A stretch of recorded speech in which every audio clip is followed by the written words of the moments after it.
I purchased the RED Monstro 8K Vista Vision camera, and I've been in a search for lenses that will cover the full frame. I started, snooping around on the internet, looking to see what other people are doing, different things like that.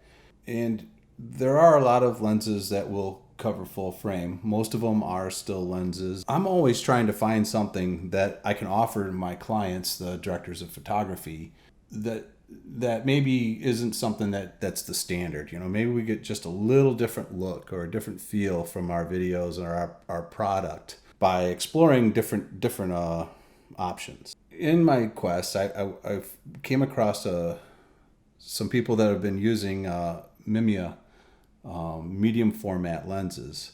I was immediately intrigued by that thought because I love medium format photography. There's just something about it that just looks different, feels different.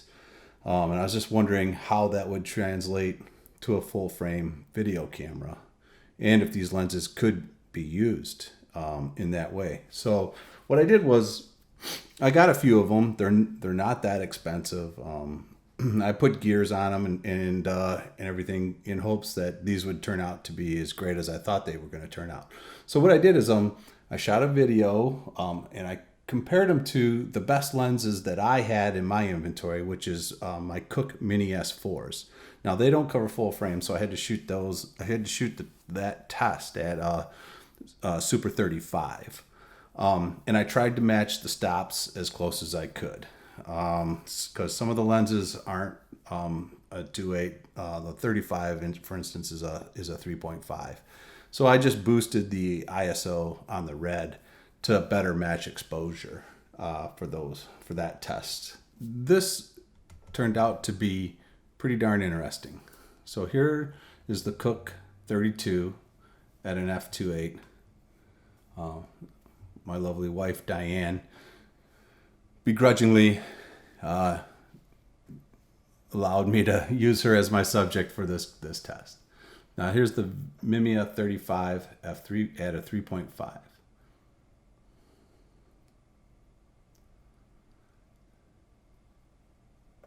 Looking pretty good so far.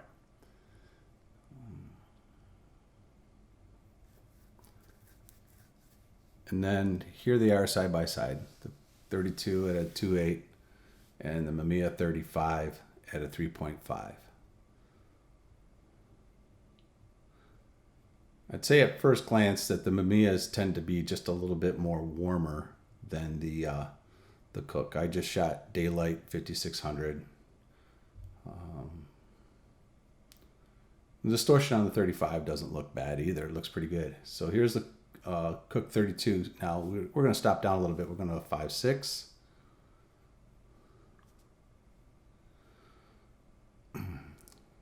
This will help show the lenses. If there's any, stop down a little bit, they'll get sharper. So here's the Mamiya 35 at a 5.6.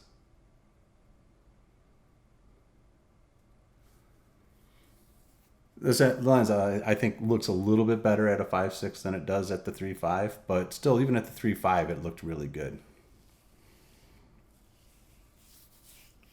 And then here's the two compared.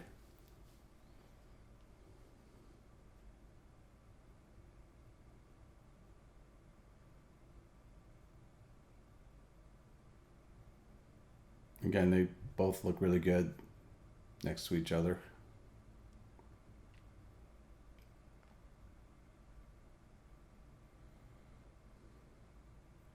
So here's the Cooke 40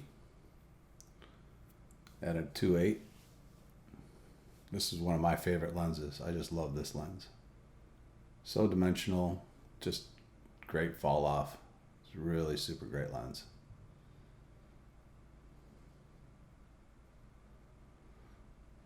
Now here's the Mamiya 45 at a 2.8. Just a hair contrast here. Fall off is nice. Plenty sharp enough.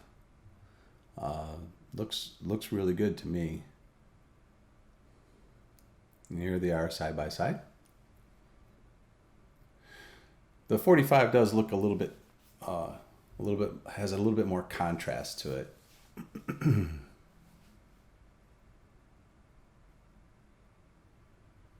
It's not quite as milky as the Cooke is.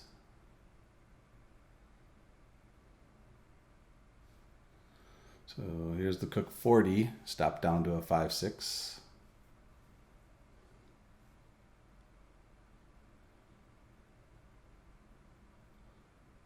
I guess that's what the difference is that the Cooke, the cinema lenses, you know, between 2.8 and a 5.6, it's really hard to see them get much better. Maybe a little sharper, but not much. Here's a Mamiya 45 at 5.6. Again, it's a bit sharper than at the 2.8. Probably 5.6 is its happy place. And on these 5.6, what I did was I boosted the ISO on each camera. You know, when I went to a 5.6 on the camera, I just boosted the ISO to get good exposure at a 5.6. I didn't have a giant lighting setup. I was just using light coming in from my window in my kitchen as my key. And put some other stuff in the background, some skinkle, just so you can kind of see the bokeh. So here's the Cooke 50 at a 2.8. Everybody can make a great 50. So here's Cooke's version of that, and it looks really good.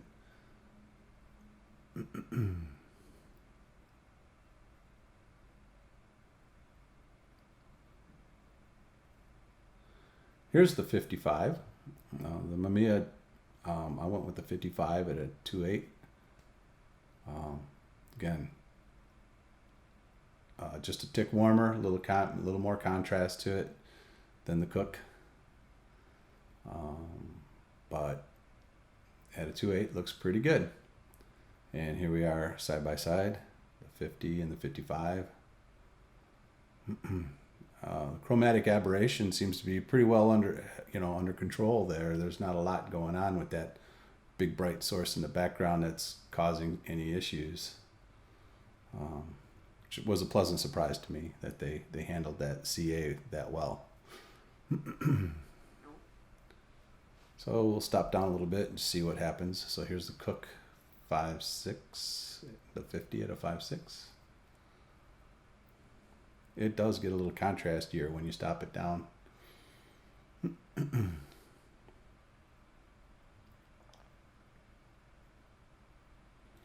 Here's the 55 at a 5.6.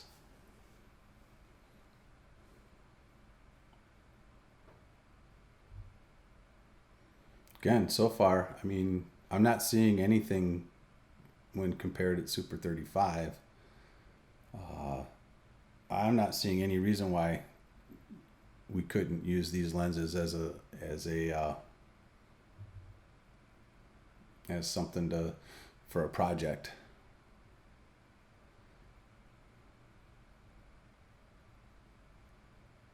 If anything, the 55 has a little softer in the background, even at a 5.6.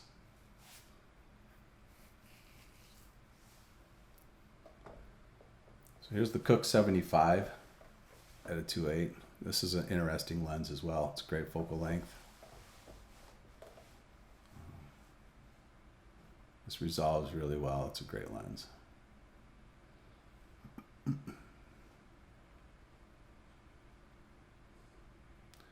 Here's the star of the show, the Mamiya 80 f1.9. What a beautiful lens. Just look at that. That is just gorgeous. You can see why Christopher Nolan used that on Dark Knight. What a great piece of glass. Here they are side by side.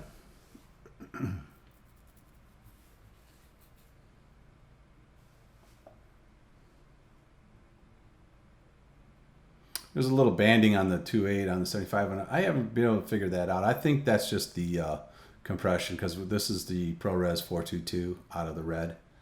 I think it's just the ProRes codec doing that. So here's the 75 stop down at 5.6.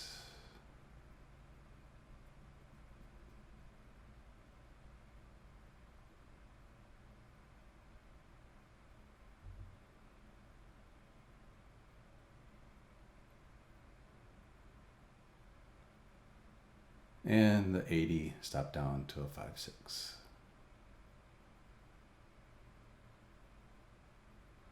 It gets a little better, maybe not quite as milky. My bet is that it probably falls at a 4 was probably the sweet spot on that lens. But still, they look pretty good side by side. The 80 doesn't seem to be as contrasty as the 75.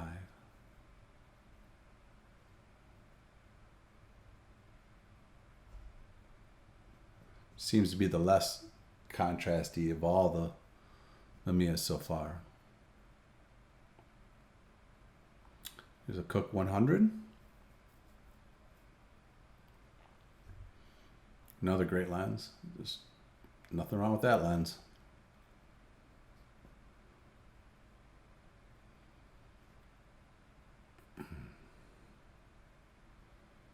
And then we go to 110 on the Mamiya.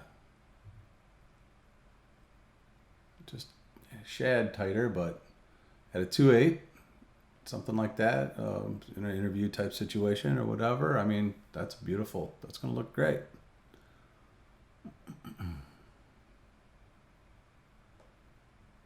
Here they are side by side.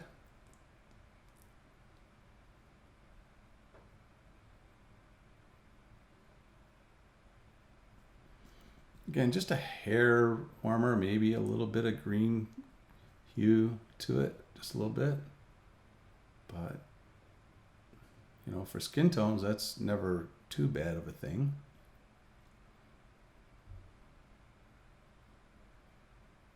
Here's the Cooke 100 at a 5.6.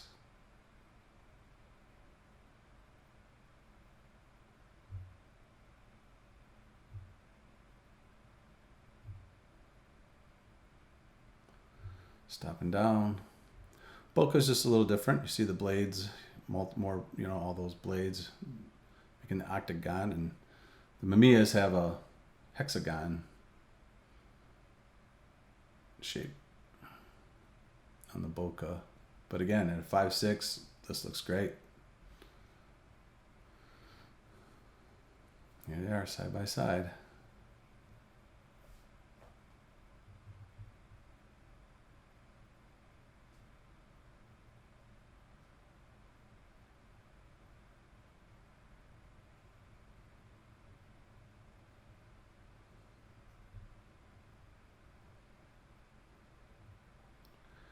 And now we'll get into the reason why I even bothered with these lenses. So here we are. Here's the 35 at a 3.5 at 8K full frame. So you can see your field of view that you're going to have at full frame.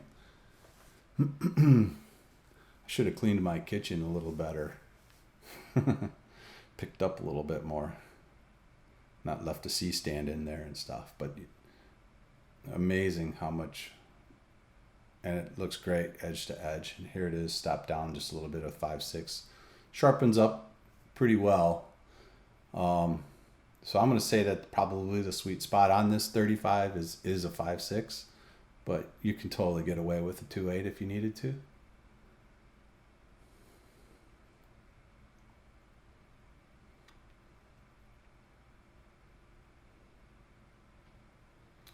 And here's the 45 at a f2.8.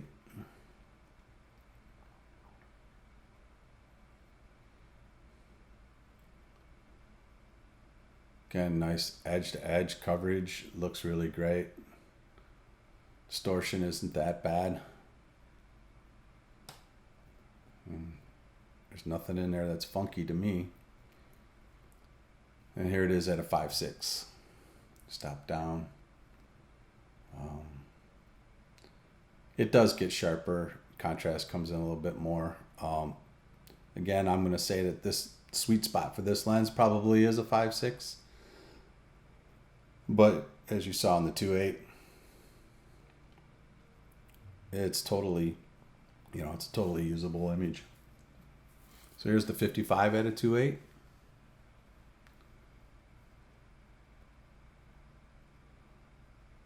Again, great coverage on the edge to edge for the full frame.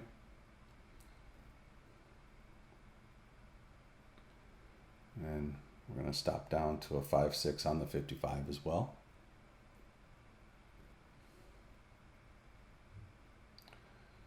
And there's the 5.6. I do think it does better. All these lenses seem to be a little bit better at a 5.6, but that's pretty common with a lot of lenses, you know, and even like still lenses, you know, they're just a little better stop down.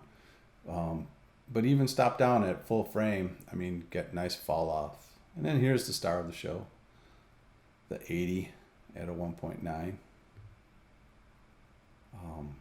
Full frame. It's a really great looking lens as well.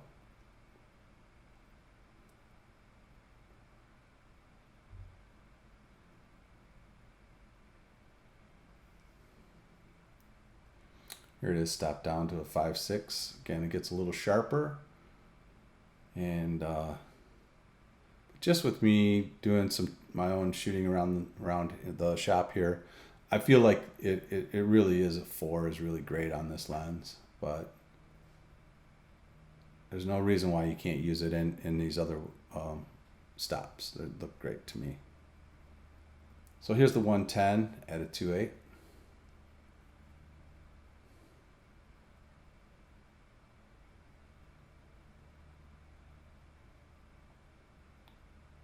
Nice bokeh.